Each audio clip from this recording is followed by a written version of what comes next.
Everyone, welcome to my channel. চলো একটা mini blog তোমাদের সাথে শেয়ার করি। সেদিন আমি চলে গেছিলাম হচ্ছে জুডিওতে শপিং করতে, এবং তোমাদের জন্য একটা ব্লগও আমি শ্যুট করেছি, তোমরা চ্যানেলে দেখে নিতে পারো। তারপরে চলে গেছিলাম হচ্ছে স্টারবাক্সে একটু কফি খেতে। এখানে কিন্তু এখন 30% অফ চলছে।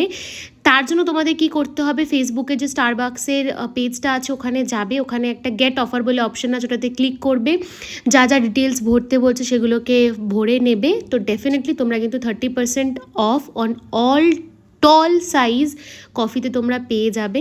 যথারীতি দেখতেই পাচ্ছ, একটা নিয়েছি হচ্ছে হট কফি, সাথে আরেকটা নিয়েছি হচ্ছে ফ্র্যাপুচিনো, যেটা আমার খুব ফেভারিট লাগে। তো তুমি একটা কথা বলো, স্টারবাক্সে ঢুকে যদি কোনো টল কফিতে 30% ফ্ল্যাট অফ পাও, তাহলে তো কার না ভালো লাগে। তারপর আমি মাগ দেখছিলাম, আমার এই মাগগুলো ভীষণই ভালো লাগে, অ্যান্ড তবে দামটা একটু বেশি আমার মনে হয়। তো কফি টফি খেয়ে আমার এই দাদার দোকানে স্যান্ডউইচ খেতে ইচ্ছা করলো।